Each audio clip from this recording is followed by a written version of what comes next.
Hola, mis queridos estudiantes. Muy buenas tardes, noches, días, dependiendo del momento en el que vean este video. Bueno, les doy la bienvenida al primer video preclase de Fundamentación Médica.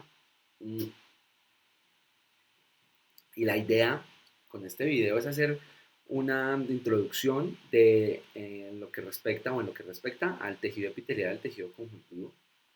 Les doy la bienvenida al curso y por ende a este su primer video preclase. Entonces, sin más, vamos a arrancar de una vez. Aquí yo tengo la guía para ir respondiendo algunas preguntas. Es posible que deje algunas otras, unas muy cortas, muy pequeñas, que puedan permitir que ustedes analicen algunas situaciones y esas preguntas probablemente las respondamos en clase. Pero van a ser muy cortas, digamos, es decir, dos o tres seguramente. Ok, comencemos. Primero, hay que definir qué es el tejido epitelial. Piensen por un momento lo que yo les estaba comentando en la primera clase. Lo que yo les comenté en la primera clase es que los tejidos están formados de células y hasta ahí menos. Ok, si eso es de esa manera, pues obviamente el tejido epitelial y el tejido conjuntivo deben de tener células. Pero aquí viene una situación importante. Fíjense en esta imagen, que es una cuestión que en el libro, ninguno de los dos libros de hecho de entrada te explican, en ninguno de los dos, sino que es una situación que debes hacer consciente mediante la lectura y mediante la guía. Y es que resulta que fíjense que aquí esta imagen, que es del libro de Gardner, muestra los diferentes tipos de tejidos epiteliales, muestra el tejido epitelial y aquí, cualquiera de estos, el que sea, no importa, muestra cómo están las células, digamos, como apeñuscaditas, como organizadas, por decirlo de alguna manera. Luego ven aquí una cosa amarilla que en ningún lado de esta imagen dice qué es. Y luego viene una cosa azul. Y es que resulta que aquí viene una situación importante y que de entrada es relevante tenerla en cuenta. Siempre, siempre, excepto algunas situaciones, o mejor dicho, casi siempre, o es una generalidad que encuentres que el tejido epitelial está relacionándose directamente con el tejido conectivo. Casi siempre eso suele suceder. Por esa razón, esta imagen lo que intenta mostrar es eso. Mientras que el tejido epitelial es las células, fíjense que todas las imágenes que están acá muestran células. Debajo de las células hay esa cosa azul. Esa cosa amarilla y azul, eso es el tejido conectivo. O sea, es decir, que viene tejido epitelial y exactamente debajo del tejido epitelial, tejido conectivo. Como les digo, esa es una generalidad, excepto algunos casos, pero eso aplica casi para todo lo que hablemos de aquí en adelante. Ahora, me voy a devolver un poco. Porque eso es importante. Porque cuando hablamos de qué es el tejido epitelial y qué es el tejido conectivo, que fíjense que en la guía comienza hablando de cuáles son las principales funciones y características de este tipo de tejidos. Bueno, funciones del tejido epitelial. Aquí menciona algunas de esas funciones, por ejemplo, que es un tejido secretor, o por ejemplo, que tiene barrera selectiva. Pero sin embargo, hay otras funciones importantes. Las voy a describir, claro que mucho más adelante se relatan o se mencionan o se describen. ¿Cuáles son las funciones del tejido epitelial? Estas funciones están basadas en lo que es y para qué sirve. Los tejidos epiteliales son importantes porque permiten brindar protección. Grábense esa palabra o ténganla muy en cuenta. Los tejidos, la principal función de los tejidos epiteliales es brindar protección. Piensa por un momento lo siguiente: tú haces un sanduchito, pan, cebolla, tomate, lechuga, jamoncito, queso, y lo coges y lo echas así una vez a la maleta. Y seguro que va a llegar aplastado o ya dañado. Entonces la pregunta es, ¿qué hago para que el sanduchito llegue bueno? Pues fácil, lo envuelves en vinipel o lo envuelves en papel aluminio. Ese vinipel o ese papel aluminio, ese es el tejido epitelial. O sea que piensa por ende que ese sanduchito es un órgano. Imagínate un hígado, un riñón, el intestino, el corazón, el pulmón, un órgano, uno de los grandes. Y en su superficie está recubierto, como el sándwich, de una capa que lo protege. ¿Cómo se llama esa capa? Esa capa, tejido epitelial. Eso es el tejido epitelial. Entonces, por esa razón dice, el tejido epitelial hace referencia a una capa de células, porque los tejidos están formados por células, que permiten recubrir o que recubren. Claro, y uno le dice, bueno, perfecto, recubren. Pero, ¿qué significa entonces el hecho de que revisten? El revestimiento hace referencia a toda estructura que pienses que es de orden tubular. Piensa en tubos. En este momento me ocurren 2, 3 así facilito.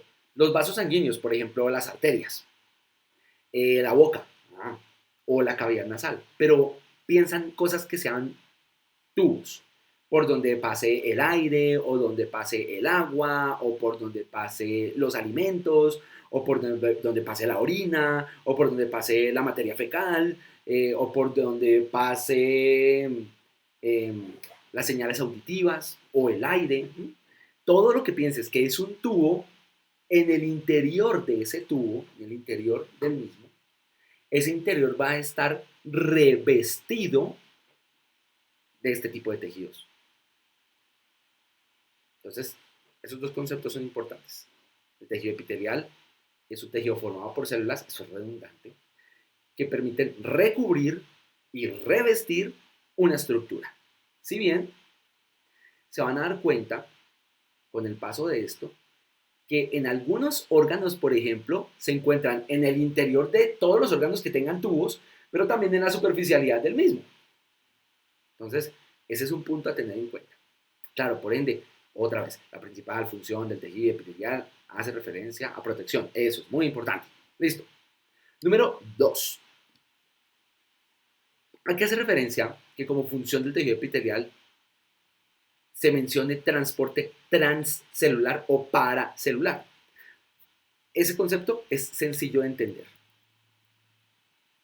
Alguna de estas células que están acá, de uno de los tejidos que muestran aquí, cualquiera, no importa que sea, me gusta tomar este porque se ve mucho más claro. Piensa por ende en... No, cojamos este que está aquí al lado. Este tejido epitelial es el tejido, pensamos por un momento que sea el tejido epitelial de un intestino, del intestino delgado. Va, perfecto. El interior del intestino delgado está revestido de tejido epitelial. Ahora, ¿cómo hacen los nutrientes para pasar de lo que le llaman en la literatura la luz? ¿Qué carajos es la luz? La luz es el espacio que generan los huecos, el espacio del tubo. Eso se llama luz. Entonces, en la luz, ¿cómo hace los nutrientes? Es decir, por ejemplo, los carbohidratos o los lípidos, es decir, las grasas, o las proteínas, aminoácidos, o los ácidos nucleicos, o los nutrientes en general, para pasar de la luz y poder ser absorbidos. Porque una de las situaciones importantes es que el tejido epitelial, dependiendo de la zona donde se encuentre, pues permite la absorción. Bueno, resulta que para eso existen dos maneras para que los nutrientes puedan pasar. La primera es por la mitad de las células. Es decir, me explico. Aquí, sobre la parte más superficial, la parte de arriba, la parte que queda hacia la luz, la cual ya voy a explicar más adelante, que se le denomina dominio apical. Por ahí hay como compuerticas, como pequeñas portezuelas, como en la mitad de la membrana. Hagan de cuenta que en esta habitación al menos hay dos lugares por los que se puede medianamente salir. Esta ventana que está aquí atrás y una puerta que tengo acá, no hay más. Eso, imagínense que todas las paredes de este cuarto es las membranas de una célula y esta es la célula. Piensen por ende que la puerta es el único lugar por donde se puede entrar o salir, o la ventana. Bueno, que esa ventana está sellada, pero son los únicos lugares por donde se puede entrar y salir. Las células tienen muchas compuertas en su membrana citoplasmática, o sea, como incrustadas entre la membrana citoplasmática, lo cual le permite a algunos nutrientes, o a la gran mayoría de los mismos, poder pasar al interior de la célula, cruzar la célula y salir al otro lado al tejido conectivo. Y a ese tipo de transporte se le denomina transporte transcelular. Y realmente se le conoce como transporte transcelular porque resulta que ese tipo de transporte permite como atravesar la célula. Mientras que hay otro tipo de transporte, como se mencionó hace un momento, que se le conoce con el nombre de paracelular. ¿Qué significa el paracelular? Hace referencia a algunos nutrientes o el agua, por ejemplo, que pueden atravesar entre una célula y la otra. Aquí, una célula, otra célula, y atraviesan, digámoslo así, por la mitad, por decirlo de alguna manera, los puntos de unión entre una célula y otra. A esto, a los lados de la célula, al lado, uno al lado del otro, se le conoce con el nombre de dominio lateral. Y obviamente a la parte de abajo le llaman dominio apical. Un tip importante, generalmente ustedes van a encontrar que los autores hacen referencia a región, dominio o polaridad. Tanto región, dominio o polaridad hacen referencia a lo mismo, los tres son sinónimos. Entonces van a ver que los utilizan de manera indiferente. Por ejemplo, Gardner suele llamarlos dominios, mientras que Ross Paulina suele llamarlos región o polaridad. Y está bien. Ok, cool.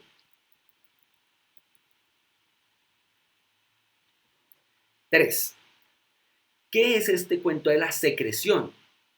Pues resulta que algunos que son un poco curiosos y que ya hayan realizado la lectura se habrán dado cuenta que en cuanto al libro principal, dice que tiene que ir de la página 105 a la 140 y algo, una cosa no me acuerdo muy bien, pero se darán cuenta que de ahí de para allá dice un capítulo o un subcapítulo que se llama glándulas. Ah, bueno, resulta que los tejidos, tipo importante, los tejidos epiteliales forman glándulas. Y la característica de toda glándula es secretar cosas, secretar productos, ¿sí? Que suelen ser hormonas, por ejemplo, o suelen ser enzimas. Entonces, si bien es importante mencionar que los tejidos epiteliales pueden llegar a, o conforman estructuralmente las glándulas, y por ende son secretores de moco, enzimas, hormonas, como se menciona aquí. Y hasta ahí, bien. Hay que hacer referencia a este punto. Esto de la secreción lo vamos a estudiar muy bien cuando hablemos de sistema endocrinológico.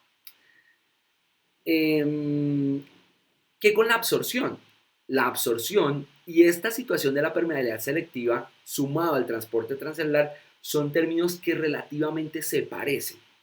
¿A qué hace mención la absorción? La absorción hace mención a la capacidad que tiene un tejido epitelial de poder, sé que es redundante, de poder absorber o capturar lo que se encuentra hacia la luz de un tubo, o de un tubo, generalmente es de un tubo, o de una superficie libre. ¿Qué es esa superficie libre? Ya se los explico. Entonces resulta que a eso le llaman absorción, como la absorción de los nutrientes en el intestino, por ejemplo, de lo cual ya vimos que se da por transporte transcelular o transporte paracelular. Ah, ok. ¿Qué es eso de permeabilidad selectiva? Piensen por ende en lo siguiente, punto importante. ¿Qué carajo será la permeabilidad selectiva? Piensa por ende en este tipo de tejido epitelial. Si algo está aquí sobre la luz y quiere pasar, si los lados entre célula y célula, es decir, si el dominio lateral está muy sellado, probablemente no vaya a permitir el paso o restrinja parcial o totalmente el paso de sustancias. O por ejemplo, que en la membrana del dominio apical de las células, es decir, de la parte de arriba, pues no tenga las suficientes compuertas o tenga compuertas específicamente para una cosa solamente, para agua o para algunos nutrientes o algunos electrolitos, sodio, potasio, cloro, magnesio, calcio.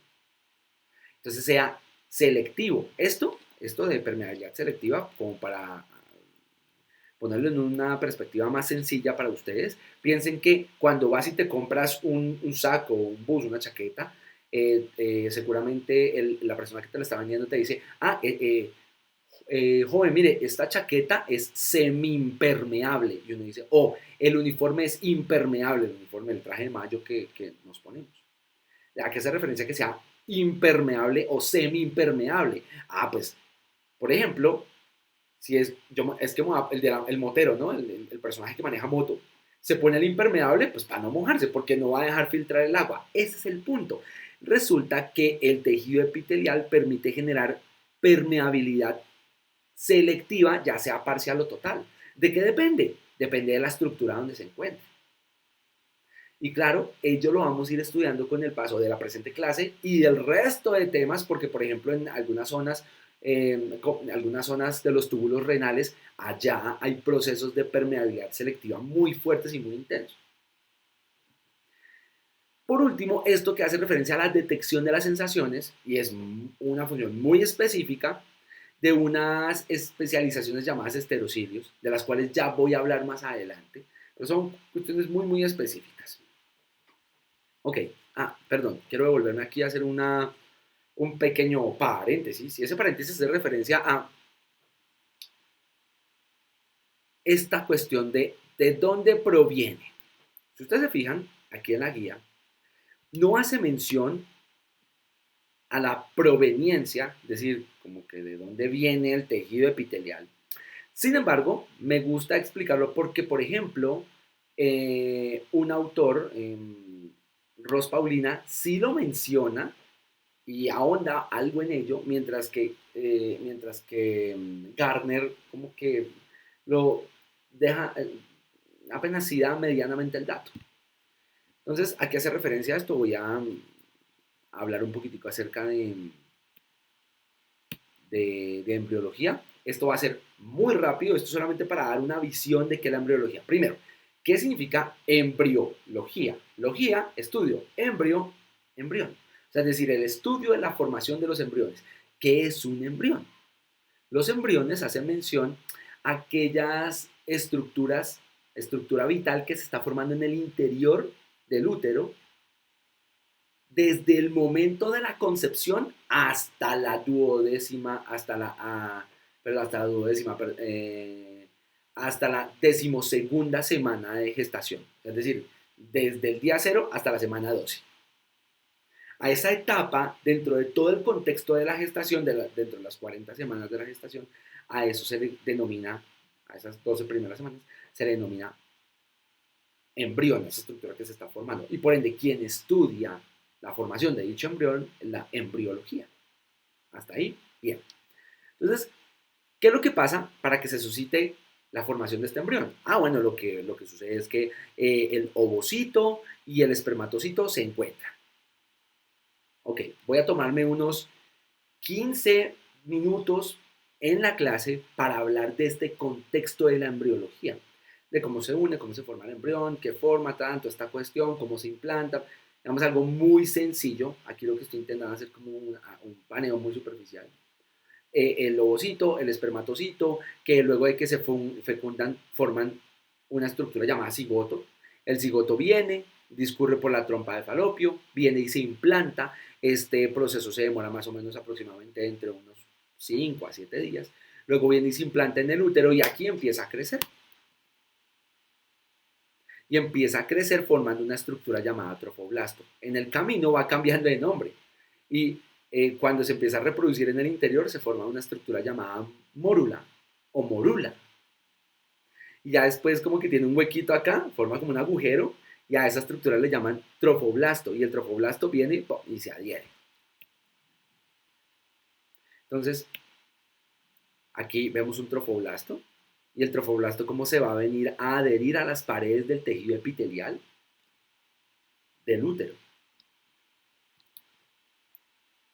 Y si bien esto, que es tomado del libro de la embriología de Langman, me gusta mucho esta ficha porque esta ficha lo que muestra es el día de la fecundación, luego cómo se divide, se convierte en mórula, para luego implantarse en forma de trofoblasto y la mórula cuando genera este espacio se convierte en un blastocito, se implanta y ahí se convierte en trofoblasto y se empieza a reproducir. Fíjense que apenas empezó como 1 o 2 células y aquí ya son un montón, no, formando un saco vitelino y el embrión empieza a crecer en el útero.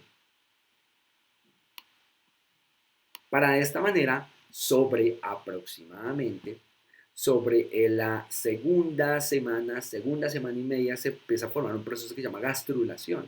Y la gastrulación es la formación de las capas germinales. ¿Qué capas germinales? 3 capas germinales que son las que van a formar todo el embrión y por ende van a formar todo lo conocido. Estas 3 capas tienen estas 3 capas tienen ¿dónde está mi cosito? El, el sufijo, el sufijo dermo. Y su prefijo es ecto, endo, ecto, meso y endo. Entonces hay ectodermo, mesodermo y endodermo. Piensa, por ejemplo, por ende que los estoy mencionando así, porque ecto hace referencia a lo más superficial, mientras que meso hace referencia a la mitad, mientras que endo hace referencia a lo más interno. Entonces, esto hace referencia a las 3 capas embrionales. La gastrulación genera la formación de las capas y esto permite formar algo que se llama el disco embrionario trilaminar, pues, porque son 3 capas. Y ves, esta imagen lo que intenta mostrar es, si esta imagen de la gastrulación la estás viendo así, y es una estructura muy, muy, muy pequeña, y cuando la ves así, piensa que la estás rotando, una cosa es verlo así, y la gastrulación te la está mostrando de esta manera, adherida al útero, y esta otra imagen, la del día 17, te la está mostrando así. ¿Para qué? Para que puedas evidenciar las capas que tiene. Y ahí se alcanza a evidenciar que tiene 1, 2 y 3 capas. Todo lo que conoces de los órganos, estructuras, tejidos, todo subyace de esas 3 capas. Y esta parte es importante.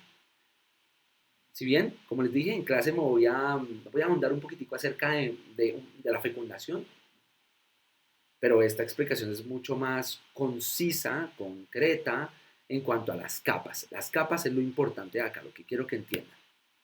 Si bien aquí más adelante se ve cómo las capas se empiezan a plegar, forman el tubo neural, donde se va a generar todo el sistema nervioso central, y si bien donde se van a cerrar los polos del tubo neural, y cómo se va empezando a generar el embrión dentro de la cavidad coriónica, y ya muy cercano a las 4 semanas, pues ya hay, digamos que eh, ya hay un embrión propiamente formado. Lo cual explica generalmente que cuando ella está embarazada y mi colega está haciendo un barrido ecográfico, es posible que pueda llegar a escuchar algo que le llaman embriocardia. ¿Qué carajos es la embriocardia? Embrio de embrión, cardia de corazón. Es decir, que escucha los latidos del embrión. Y eso se da aproximadamente sobre la 4ª, 5ª semana, donde ya se ha formado una estructura, digamos, ya se ha formado el corazón. O sea, que los tejidos ya han permitido evolucionar y formar un órgano. Ok. Miren lo que pasa aquí. Yo aquí mencioné, perdón, me devuelvo. Yo aquí mencioné eso. ¿De dónde proviene el tejido epitelial? Pues por eso le estaba explicando lo de ectodermo, mesodermo, endodermo. Pues porque generalmente los tejidos epiteliales que están en las mucosas y el de la piel, la capa más superficial de la piel llamada epidermis o tejido epitelial estratificado plano queratinizado o estratificado pavimentoso queratinizado. Yo sé que ese nombre parece muy largo, pero ya van a ver que esos nombrecitos son breves de aprenderse. Este tipo de tejidos epiteliales generalmente se encuentran formados o se formaron a partir de las capas ectodérmicas. El de las mucosas, pero ¿qué carajos es la mucosa? Las mucosas son los lugares donde se produce pues moco, por eso le llamaron mucosas. Lugares que son como mojados, por decirlo de alguna manera.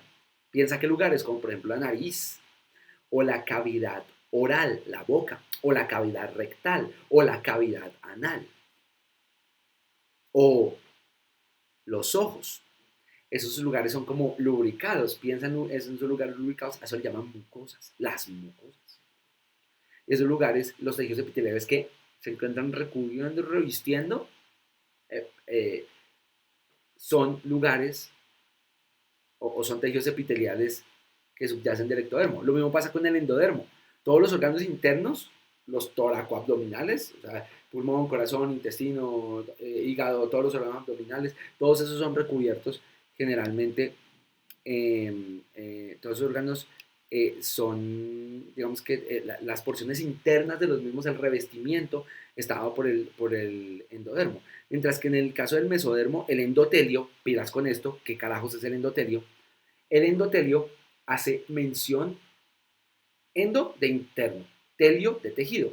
El endotelio es el tejido epitelial que permite revestir los vasos sanguíneos, como por ejemplo las arterias.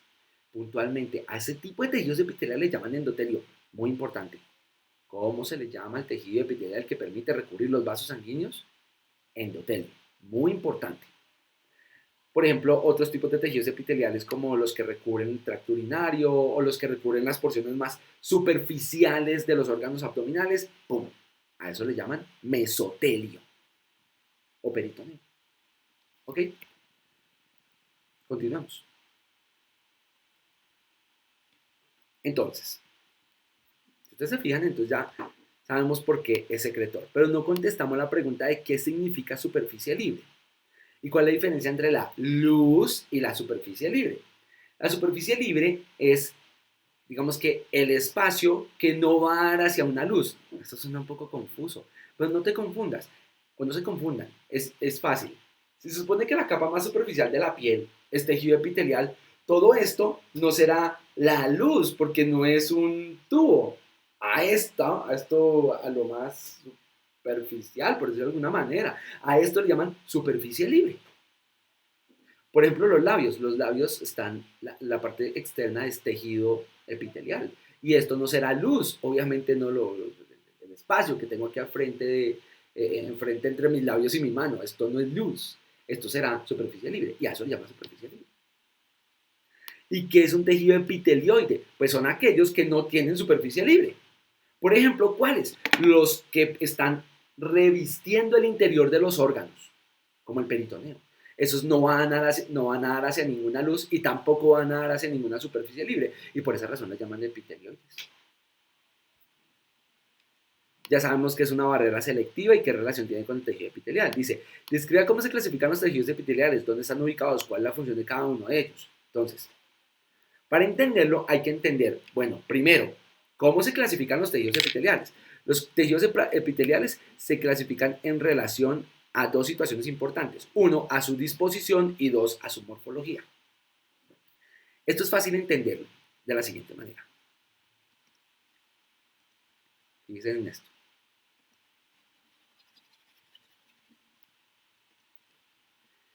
Tejidos epiteliales. Clasificación. 1. Disposición. 2. Morfología. En cuanto a su disposición, hará referencia a si las células forman una sola capa y por ende le llaman simple, o forman varias capas y por ende le llaman estratificado. O a la morfología hace referencia a la forma de las células, y las células pueden ser muy planitas, pueden ser como un dado o pueden ser un cilindro. Entonces a estas primeras les llaman planas, pero otros autores les llaman pavimentosas, u otros autores les llaman escamosas. Y ya sea planas, pavimentosas o escamosas, hace referencia a lo mismo. Está hablando de lo mismo. A estas les suelen llamar, pues como son un cubo, les suelen llamar cúbicas. O también les llaman cuboidales. Y a estas les suelen llamar cilíndricas. O también les suelen llamar columnares. ¿Por qué estoy colocando todos estos nombres? Porque se van a fijar que, por ejemplo, Gardner le llama cúbicas Y Ross Paulina le llama cuboidales. Están hablando de lo mismo. Y hay diferentes autores y diferentes profes de ustedes que les van a impartir histología en el futuro que pueden utilizar o independientemente cualquiera de los términos aquí mencionados. ¿Listo? Entonces, si ustedes se fijan lo que está pasando aquí, o veamos, devolvámonos a la imagen, miren que aquí está la clasificación. Los tejidos epiteliales pueden ser los que tienen una sola capita, simple, una sola capa, o los que tienen más de 2 capas de células, pues estratificado. Y aquí hará referencia a eso, a la disposición. O en cuanto a la morfología de las células, fíjense que aquí las células se ven planas o escamosas o pavimentosas, mientras que aquí se ven cúbicas o cuboidales, mientras que aquí, por ejemplo, se ven cilíndricas o columnares.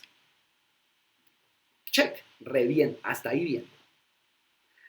Ya vamos a mencionar que es posible que algunos de ustedes tengan una pregunta como, uy, un momento, pero es que aquí no, las células no tienen la misma forma. O por ejemplo, aquí no, mira, aquí esto se ve como si fuera cilíndrico, perdón, como si fuera cúbico, y aquí hacia la superficie se ve como si fuera escamoso. Sí, sí, esa es una característica, ya les voy a contar por qué pasa eso. Pero todo bien, vamos para allá. Mientras, tener en cuenta esta clasificación. Entonces, ya sabemos cómo se clasifican. Ahora, ¿cuál es la diferencia entre las células planas, escamosas, cúbicas? Ya la tenemos clara. ¿Cuál es la diferencia entre el tejido simple estratificado? Ya la tenemos clara. ¿Cuál es la diferencia entre el tejido estratificado y pseudoestratificado? Esto sí no. Entonces resulta que si bien una característica es que miren que este tejido que se llama pseudoestratificado y este otro que se llama transicional están por fuera de esta clasificación. O sea que los vamos a poner como aquí en otro color. No sé, vamos a ponerlos como en verde.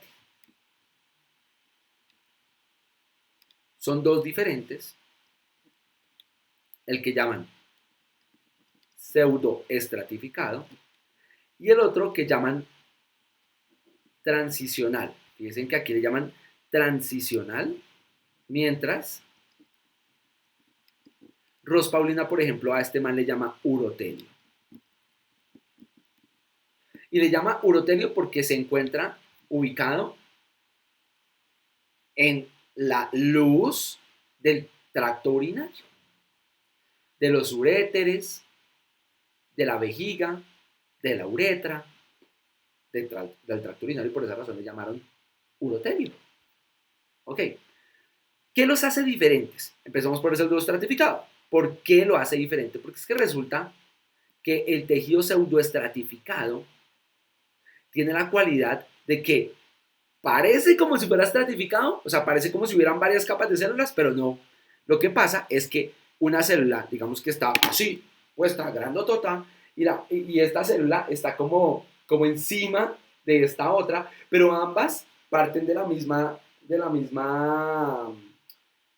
membrana basal celular, de la misma lámina basal. O sea, ambas parten de la misma base, del mismo dominio basal.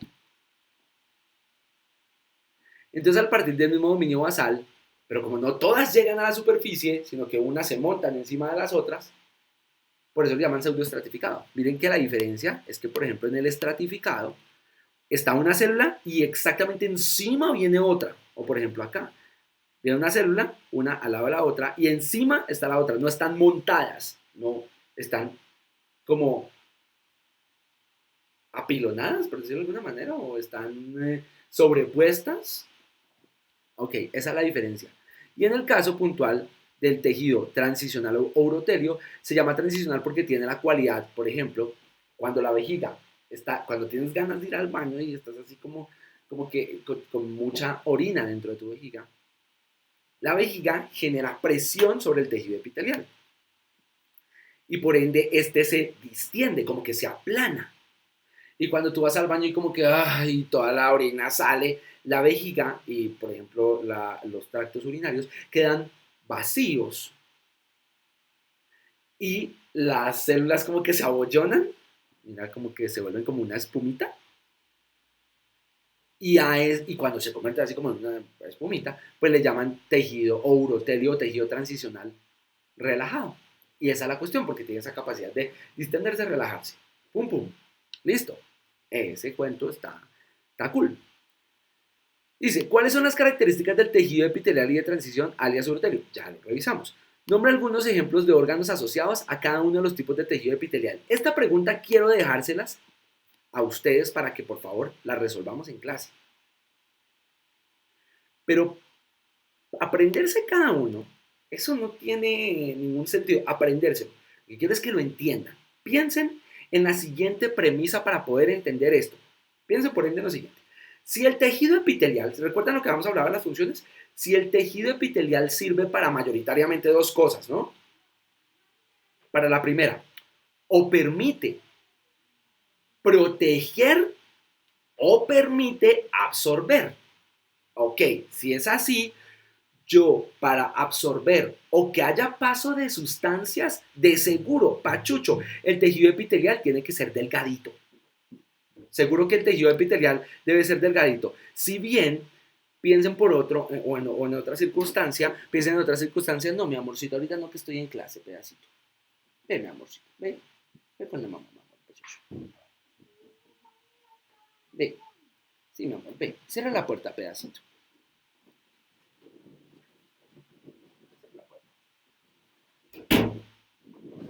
Perdón, mis amores, es mi sobrina que vino a visitarme, pero pues ahorita no puedo atenderla. Les estaba comentando. Si es delgadito, pues va a permitir que pueda pasar sustancias o que sea bueno absorbiendo. Claro, también protege, pero piensa por ende que si tiene una o más capas, pues probablemente esté en lugares donde más que absorber, porque como tiene muchas capas y es gruesito, pues no va a absorber tan bien. Entonces probablemente en esas estructuras que esté recubriendo, pues vaya, digámoslo así, vaya a generar más un efecto de protección y no de absorción. Piensen en eso, ese tip es muy importante para entender en qué órganos o en qué estructura se encuentra ubicado el tejido epitelial. Del urotelio, pues ya hablamos. Y el tejido pseudoestratificado, si bien es importante mencionar que este se encuentra predominantemente en el tracto respiratorio superior e inferior. Por ejemplo, en la cavidad nasal o en la laringe, en la faringe, en los bronquios. Ahí se encuentra mayoritariamente ese tejido epitelial. Listo. Ahora, segundo o tercer tip. Segundo o tercer tip. Ah, perdón. Voy a correr esto por acá.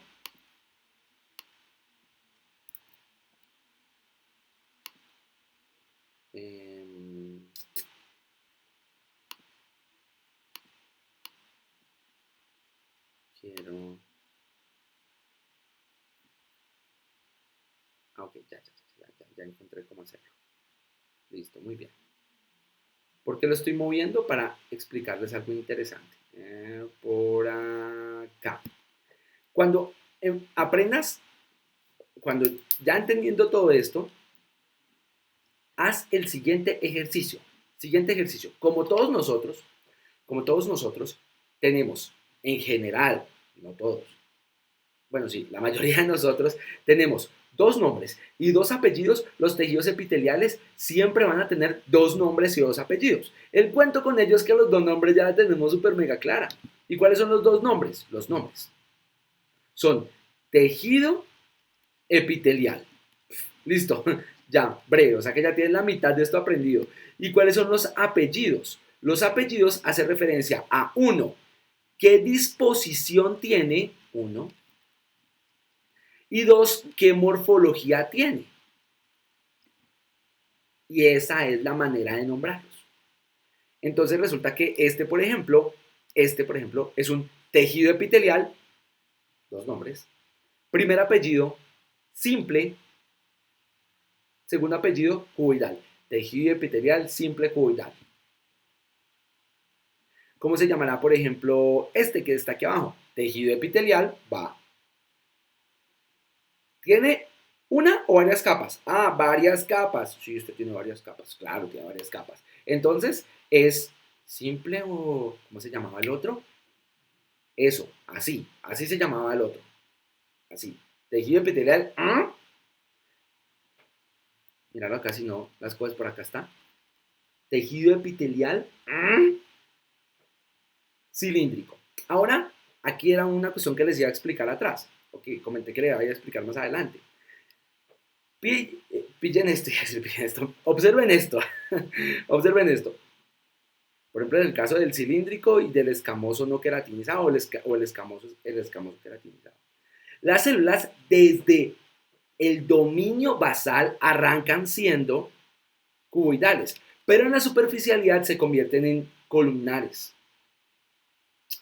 En realidad, lo que le da el nombre al tejido epitelial es cómo se ven las células en la superficie, es decir, hacia el dominio apical.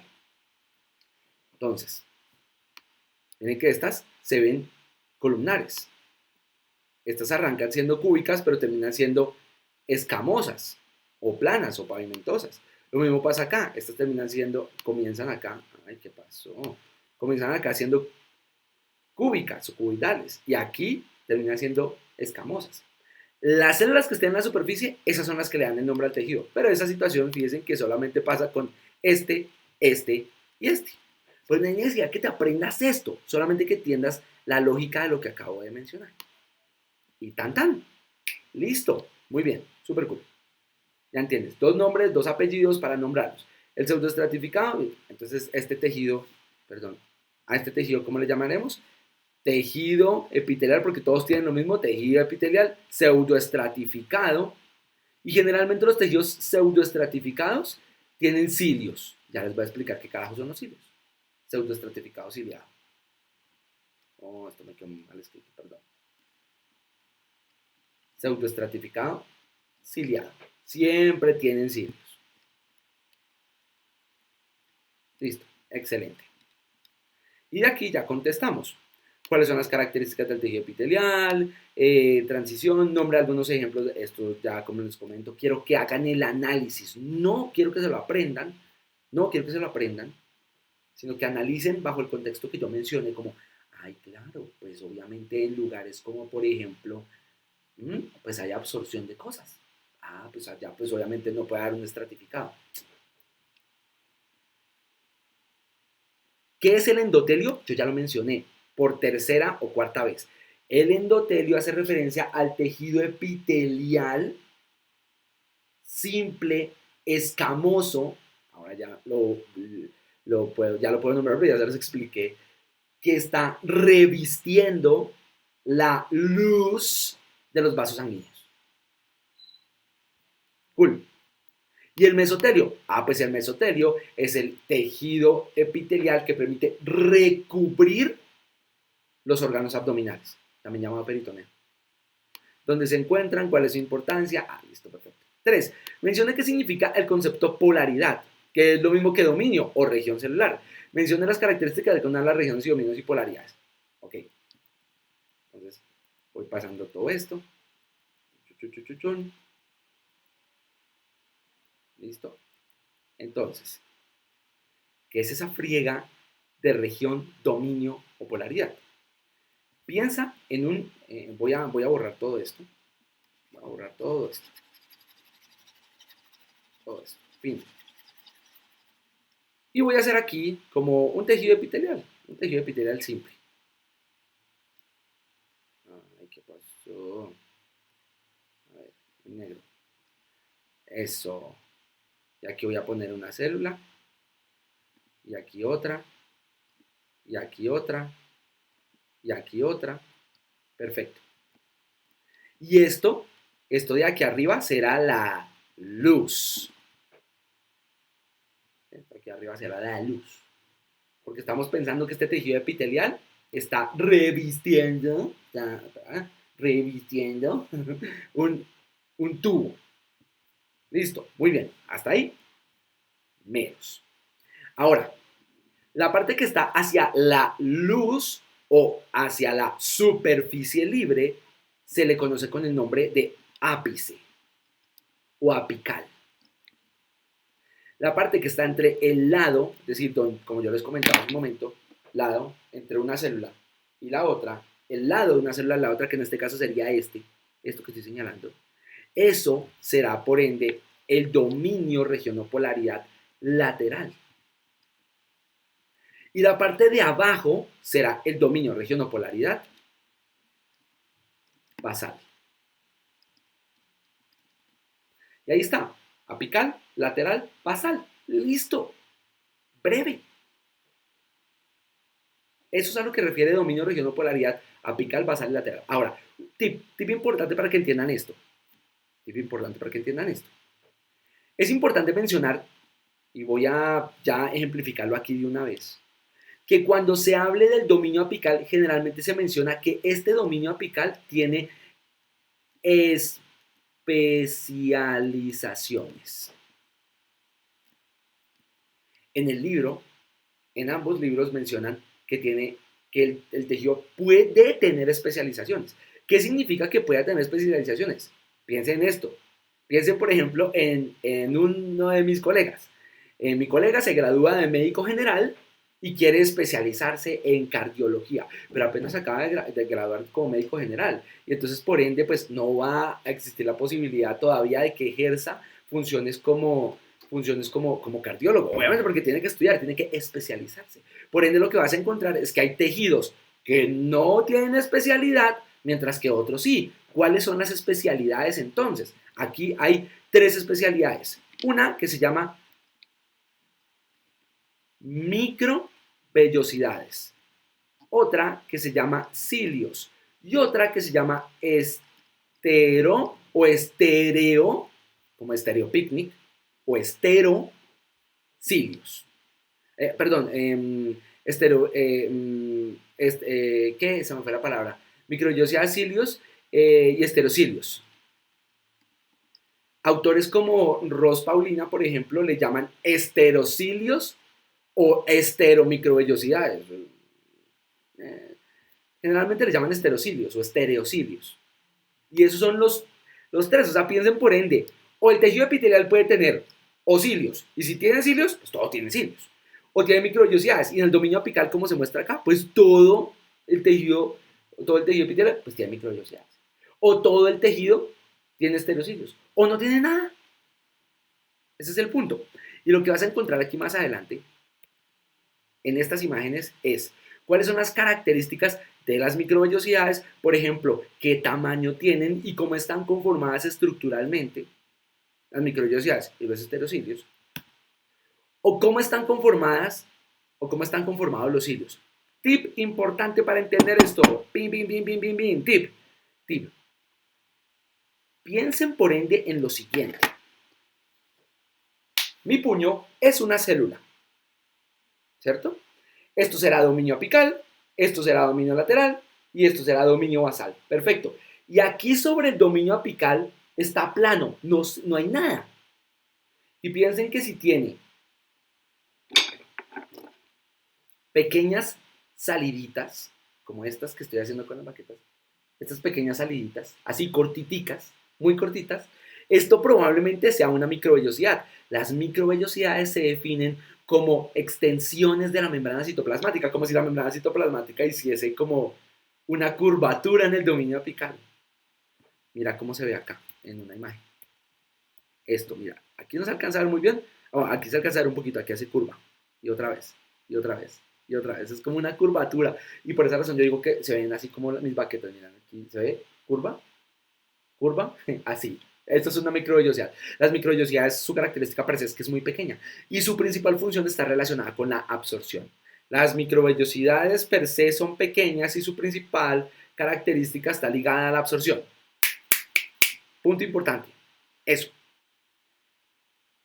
Después, quiero que lo estudies con más detalle, cuánto mide, cuál es su tamaño. Va, son muy cortitos. Y segundo tip importante, no se mueven por sí solas. Tienen algo llamado movimiento pasivo. ¿Qué es el movimiento pasivo? Pues el movimiento pasivo es, imagínense que ustedes están acá, quietos, y viene alguien y los mueve, como. Eso es movimiento pasivo. ¿Qué significa pasivo? Que no utiliza energía, por ende no utiliza ATP, es decir, no utiliza recursos energéticos para moverse, simplemente está así. Y ya, esperando a que lo que pase por la luz permita su movimiento. ¿Por qué existen las microvellosidades?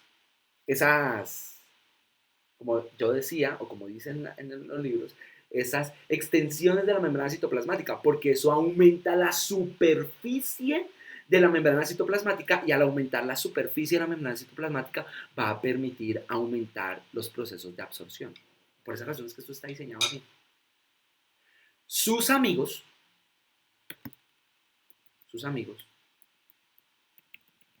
amigos, los cilios, en general son drásticamente más grandes que las microvellosidades.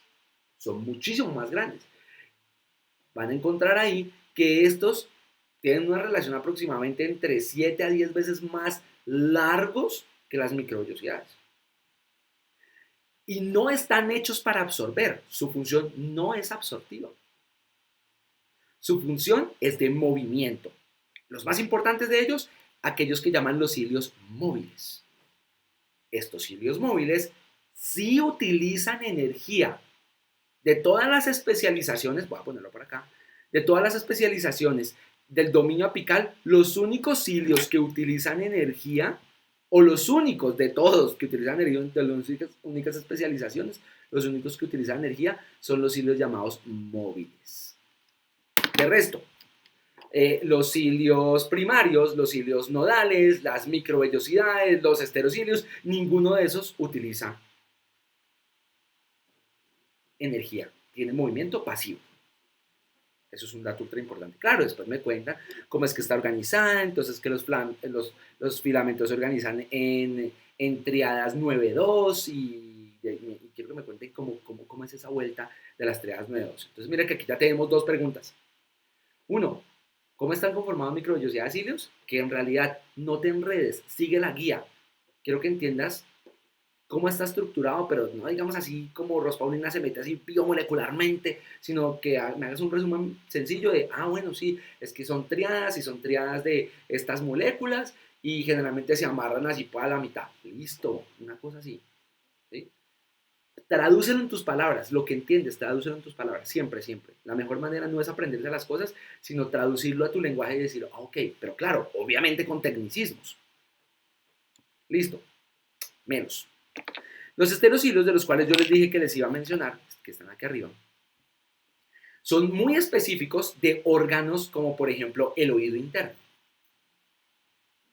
Y es que resulta que esos esterocilios son muchísimo más grandes que las microvellosidades y los cilios. Y entonces resulta que su función está relacionada con el detectar pequeños cambios en el movimiento de un líquido, lo cual genera una condición de despolarización de una neurona, lo cual conlleva a que haya digamos que, el envío de una señal sensitiva. Ese es el cuento con esta situación. Muy bien, ya vamos a ver qué vamos para acá. ¿Cuáles son las modificaciones? Modificaciones o especializaciones de la región apical. ¿Cuál es la diferencia entre cada una? Ya lo mencionamos. ¿A qué hace referencia lo que le llaman la chapa estriada? Esa es una pregunta una pregunta muy pequeña que quiero dejarles. Si bien, cuéntenme cómo se relaciona la chapa estriada con el intestino o con el riñón, o sea, como que tiene que ver algo con alguno de esos dos órganos, con el tejido epitelial que está revistiendo, el interior de alguna de esas estructuras. Chapa estriada. Ok. ¿Cuál es la función de la microvellosidad? Ya los vimos. ¿Cuál es la conformación estructural? Ya lo comentamos ahora. ¿Cuáles son las principales características de los esterocilios? Porque son importantes en el tejido sensorial del oído. Ya los mencioné. Diferencias entre esterocilios y cilios. Ya claramente mencionado. Sin embargo, les recomiendo que en cuanto a los cilios, se revisen los otros que no mencionamos, los primarios y los nodales. Los primarios es porque están en general en todas las células. Todas las células tienen un cilio primario. Y los nodales es porque están en las células embrionarias, permitiendo generar una condición de lateralidad. En el caso puntual de los cilios, ¿cuál es la diferencia entre móviles, primarios y nodales? Lo que estaba mencionando. La diferencia radica en su ubicación, tienen diferentes ubicaciones, en qué funcionan. Esto ya lo he mencionado de manera muy superficial. Quiero que por favor en la clase me cuenten si lo entendieron o no entendieron, porque ya con esto que expliqué, digamos que entender el resto no es una cuestión complicada. ¿Qué es un quimioreceptor, un osmoreceptor y un mecanorreceptor? Eso es importante. Recuerden que si se llama receptor, pues, perdón, aquí. No, sorry. Eso. Si lo puedo dividir así para hacerle una división etimológica, valga la redundancia. Quimio de químico, receptor de que recibe, es decir, que es, digámoslo así, un receptor que está en la membrana citoplasmática que se encarga de detectar los cambios sobre la química del líquido que está observando. O por ejemplo, si se trata de un osmoreceptor, pues está midiendo la osmolaridad de ese líquido. O si está hablando de un mecanorreceptor, está midiendo el movimiento de esa estructura o de ese líquido. A eso se referencia quimioreceptor, osmoreceptor, mecanorreceptor. Ok. ¿Cuál es el papel de la dineína en el movimiento ciliar? Lo que quiero que me expliques, ya, o sea, hace referencia a los cilios móviles. ¿Te acuerdas? Yo te dije, bueno, yo les comenté, miren cómo es el cuento con los enlaces 9,2 de los cilios, de cómo están estructurados en el interior. Ahí, o sea, el punto va a que la proteína más importante de eso, aparte de la actina y la miosina, es la dineína. ¿Qué papel juega la dineína ahí? Por eso ustedes ven que yo no les pregunto más allá de eso. Esto es, como yo les comenté, para que se puedan enfocar y focalizar mejor. Listo. B. ¿Cuáles son las características que diferencian la región basal y lateral? Importante. Entonces, ya hablamos de la región apical, ahora de la basal lateral. Fíjense que Gardner le menciona esta, o la menciona, o la refiere, o se explica a ella, como región vasolateral. ¿Por qué razón le llama vasolateral? Le llama vasolateral porque resulta que contienen, en general, contienen casi lo mismo. ¿Qué tienen? La región vasolateral, presta atención a esta explicación, tienen el control de una PlayStation. ¿Han notado que en los controles de PlayStation, en los botones, tienen círculo, cuadrado, X y triángulo? Listo, aquí también hay círculo, cuadrado, X y triángulo. Como en la vuelta, vamos a pintarlos de colores diferentes. Círculo, cuadrado, X y triángulo. ¿Cómo se llaman estos cuatro? Al círculo. Al círculo le vamos a llamar, como es un círculo de O, le vamos a llamar oclusor sonular. ¿Y por qué se llama oclusor sonular? O también Ros Paulina le llama sonula occludens y hace referencia a lo mismo. Piensa que qué significa la palabra oclusor o ocluir. Pues ocluir significará mi tarrito, donde yo generalmente deposito mis tips. Y lo voy a tapar, es decir, lo voy a ocluir. Oclusor. Eso es un oclusor. Piense por ende lo siguiente, está hacia la parte más superficial del dominio lateral, casi hacia el dominio apical, por esa razón los pinté acá, muy arriba. Y lo que va a permitir es sellar las membranas laterales, como pegarlas. Piensa por ende en lo siguiente, mi mano es una célula, mi mano izquierda es otra célula. ¿Cómo hago para que estén pegadas? Pues cojo y le echo super bonder acá para que se peguen. Eso. Los oclusores sonulares son eso, una estructura que permite pegar las membranas citoplasmáticas, no fusionarlas, sino pegarlas. Piensa que a mayor cantidad de oclusores sonulares, pues más difícil va a ser que haya paso paracelular, o sea, que haya transporte paracelular. Es decir, que va a permitir, o los oclusores sonulares van a permitir que haya mayor permeabilidad, sobre todo, por ejemplo, del agua. ¿Listo? Vienen los de cuadrito.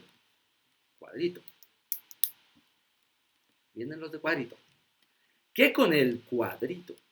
Los cuadritos, se les conoce con el nombre de sonula adherens. Yo les voy a poner aquí una Z en el centro para que te acuerdes de sonula. Sonula adherens. O adherente.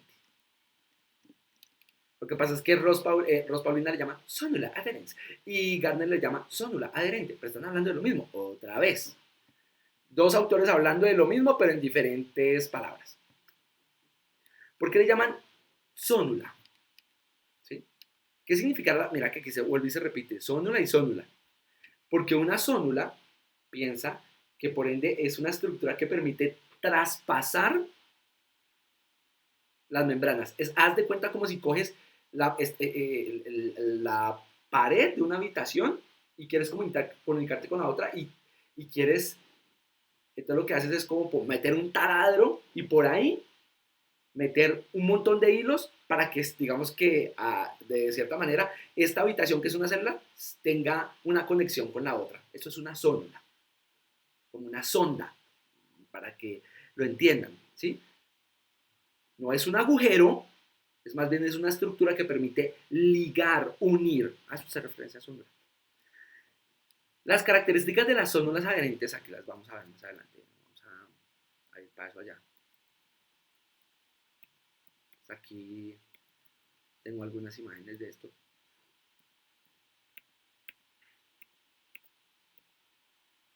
Primero, los oclusores sonulares. Voy a hacer, perdón, olvidaba algo. Voy a volverme a los oclusores sonulares. Los oclusores sonulares o sonula occludens tienen la característica de que están compuestas por dos tipos de moléculas. Esto es importante. Bueno, no hagamos una cosa. Les voy a explicar primero los cuatro para luego sí ahondar en cada uno de ellos. Así me parece mejor. Recuerden, sonula adherente. La sonula adherente permite como ligar, como unir a las células. Tercero, el equisito. El equisito. El X se le conoce con el nombre de desmosoma. Desmosoma. O también Ross Paulina le llama mácula adherens. Está hablando de lo mismo. Y lo importante de este es que esta molécula permite que se fije aún más las membranas citoplasmáticas. Ya más adelante les voy a explicar que, por ejemplo, Gardner le llama puntos de soldadura. ¿Y qué hace un punto de soldadura? Pues pega muy fuerte para que la estructura no se pueda soltar.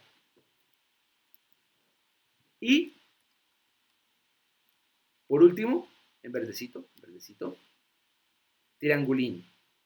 Al triangulín se le conoce con el nombre de hemidesmosoma. No, perdón, disculpen. No. Al triangulín se le conoce con el nombre de uniones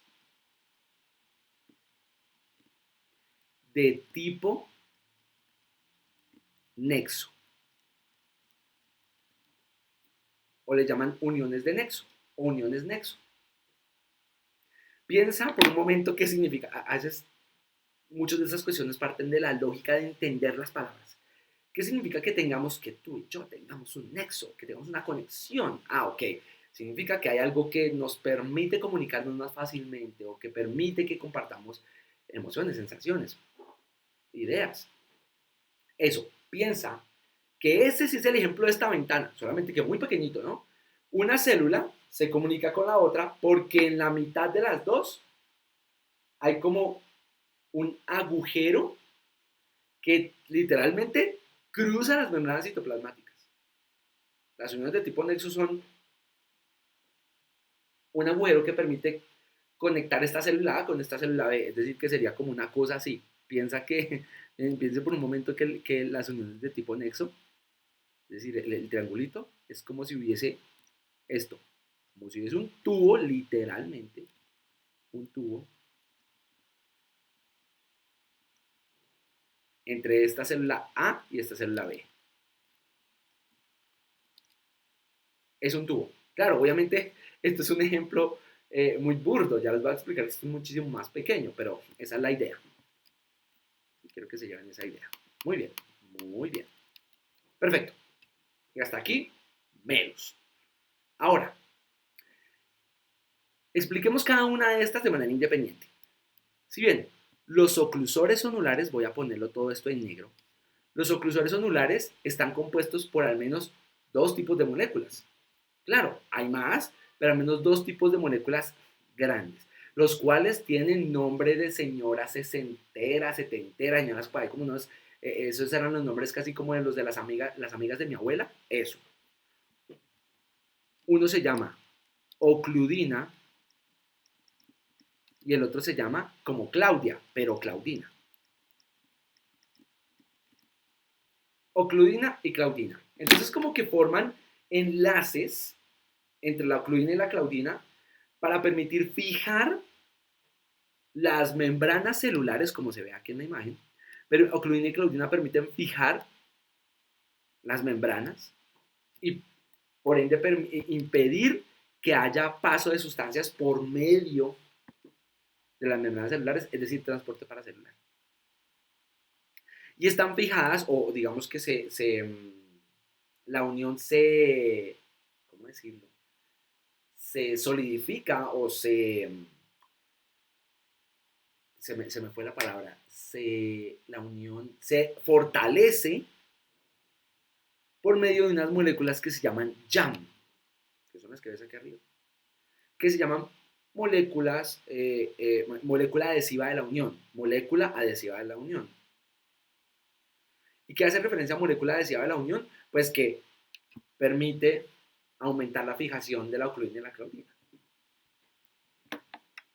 Listo. Y hasta ahí, menos. Vamos por el segundo. El segundo, llamado, o también llamado sonula adherens. ¿Cuál es la característica de las zonulas adherens?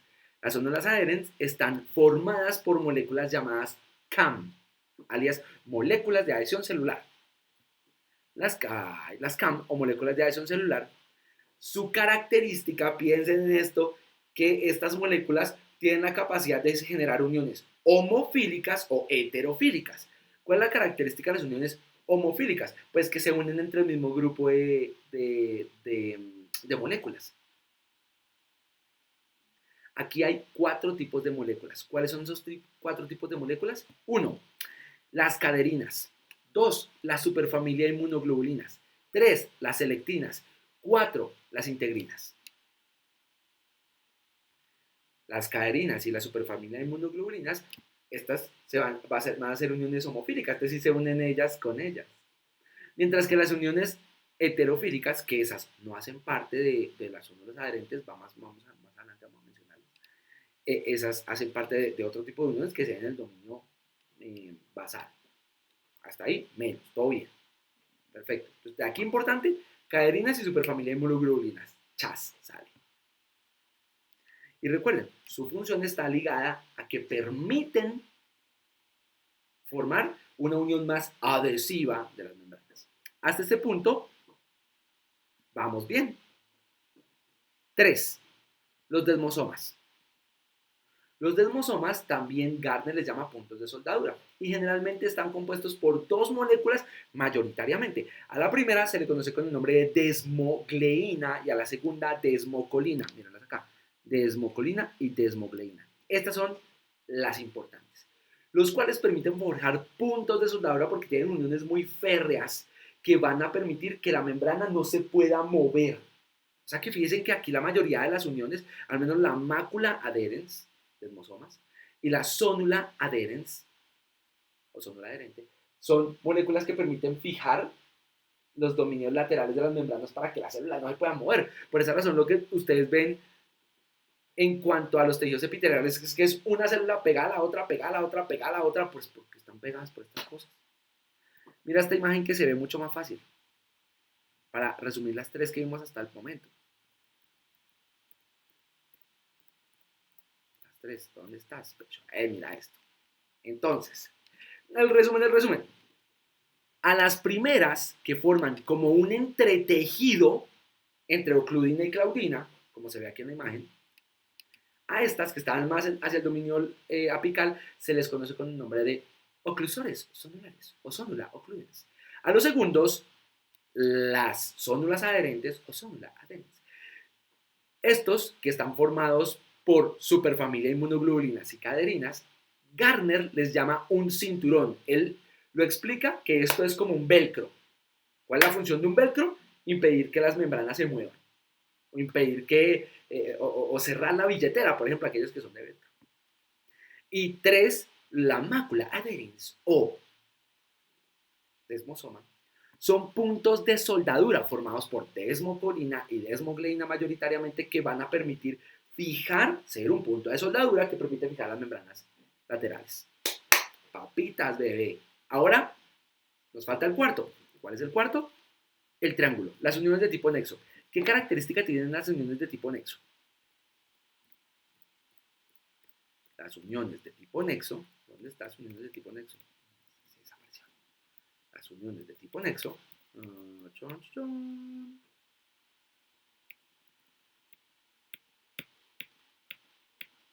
Aquí están. Las uniones de tipo nexo tienen al menos una molécula importante. A esta molécula se le conoce con el nombre de conexinas. Fíjate, cuéntalas acá, mira. Es un tubo, literalmente es un tubo que traspasa la membrana citoplasmática, o sea, que los tubos se unen y permiten conectar. La luz de ese tubo, o sea, el tamaño del hueco es de aproximadamente 2 nanómetros. Fíjense por cuántas conexinas está formado. Hay 1, 2, 3, 4, 5, 6. Estas 6 forman esta estructura llamada conexón. Y los conexones, cuando se unen, forman conexión de una célula, conexión de la otra célula, forman uniones de tipo nexo. Esas son las dichosas uniones de tipo nexo, que permiten que pasen electrolitos, sodio, potasio, cloro, magnesio, calcio, o agua de una célula a otra. Cool. Y míralas cómo se ven aquí en esta diapositiva. Ay, por favor. En esta que me gusta, esta imagen me gusta. Míralas acá. Se ven como un punto y como varios poros. Pero ahí están evidenciándose cada uno de las conexinas, conexones, uniones de tipo nexo. Y hasta ahí, melos. Solamente falta uno. ¿Qué hay en el dominio basal? En el dominio basal tienes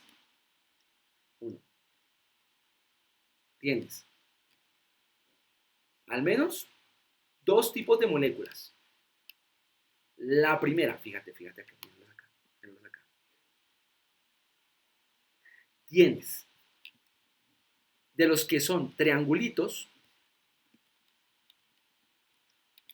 y 2 de los que son la mitad de una X. La mitad de una X. O sea, vamos a pintar como la X así. ¿Por qué digo que la mitad de una X? Porque si una X completa se llama desmosoma, pues la mitad de una X se llamará hemi. ¿A qué se referencia hemi? Hemi hace referencia a la mitad, como el hemisferio cerebral, o sea, la mitad del cerebro. Hemi, la mitad de. Prefijo hemi hace referencia a la mitad de.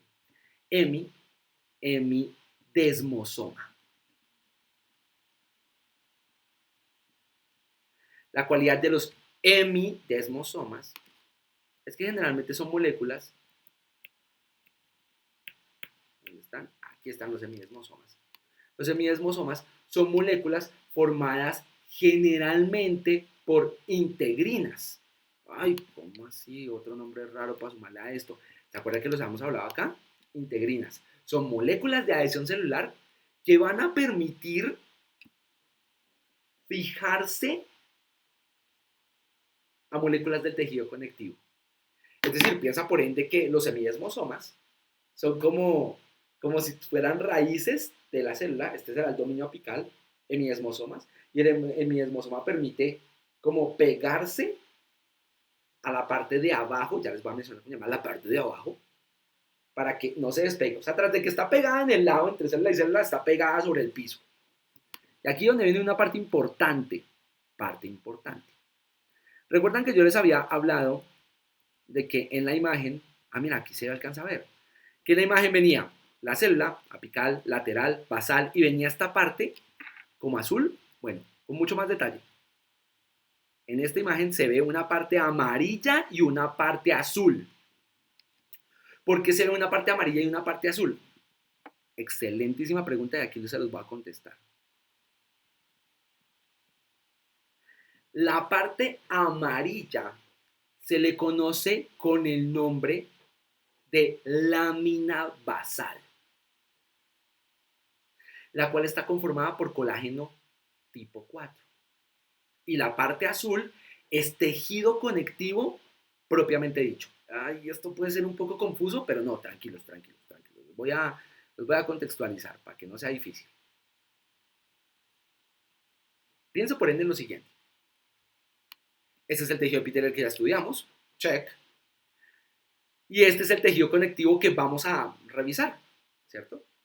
Y así uno podría encontrar como dos estructuras que se unen, por decirlo de alguna manera, voy a hacer un ejemplo muy tonto acá, pero como dos estructuras que se unen, tejido epitelial y tejido conectivo. Listo, y se unen las dos.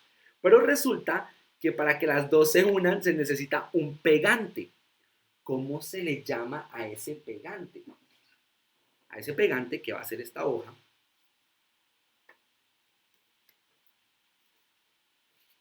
A ese pegante, ¿sí? A ese pegante que va a ser la hoja. A esta lámina muy cortita, a esta hojita, que es esta representación de esto amarillito que está aquí abajo, se le conoce con el nombre de lámina basal. La lámina basal generalmente lo que permite es adherir el tejido epitelial al tejido conectivo propiamente dicho. ¿Cuál es la característica de esta lámina basal? Que es un tipo de tejido conectivo.